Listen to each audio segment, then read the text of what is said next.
Ready to check the valve clearances and put a timing set on? Stay tuned.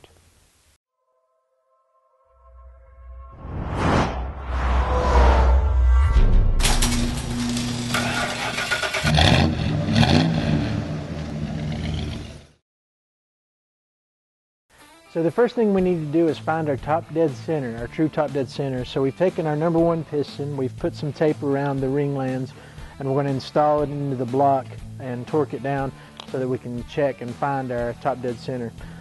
We are going to put a little light assembly lube on all the bearings. We're not going to go into full assembly lubing, but just a light film on there so that we can turn the crank without damaging any of the bearings. So let me get everything set up and then we'll show you how that goes.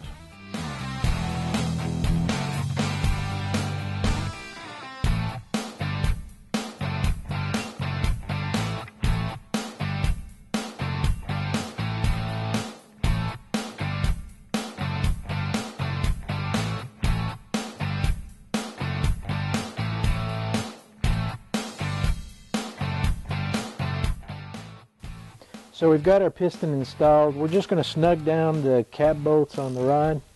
We don't have to go all the way to torque. We're just going to get it good and snug, since this is just to check a clearance and find our top dead center.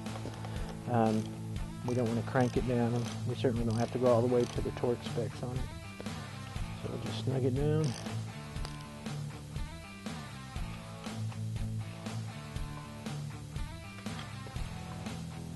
Okay, now we'll turn the block back over and we'll put our stop on.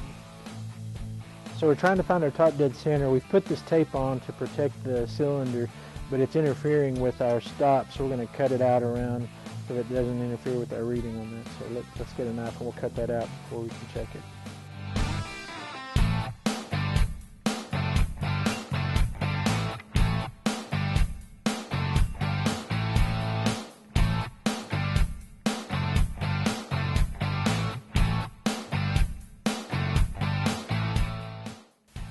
Okay, so now we found our top dead center on cylinder number one, and what top dead center means is actually the point at which the piston stops traveling up and starts traveling back down. That's the highest most point in the stroke of the piston. So we put our stop in, we just snugged down the bolts. This center is actually the gauge that helps us measure and adjust our top dead center. So we got everything up to where we adjusted this to the point that we got the piston up and it locks into place there. It shows us where it is, and then we lock down that center bolt. So now we have our top dead center, so we can start putting our timing set on. But I did want to show you what that is. Sometimes you'll see it in manuals shown as TDC, but that means top dead center. On cylinder number one is always where that's measured. Okay, so the first part of the timing set that we're going to want to install is our crank gear. Now there are three different cuts for the retaining pins. They're for different if you want to advance, retard, or if you want to set it at factory, you have these different options. You need to follow the Cloy's instructions on how you're going to actually want to do it. We're actually going to be installing ours with the circle pointed towards the middle, which gives us an advanced position. So we're going to slide it on first and then take our tool and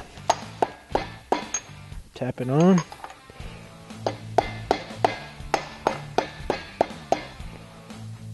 Okay, so we've got our crankshaft gear installed now. I didn't point this out a minute ago. When you do install these, you do, like in every step, want to put a little assembly lube on the snout of the crank before you put the gear on to make it go on easier so it doesn't bind up.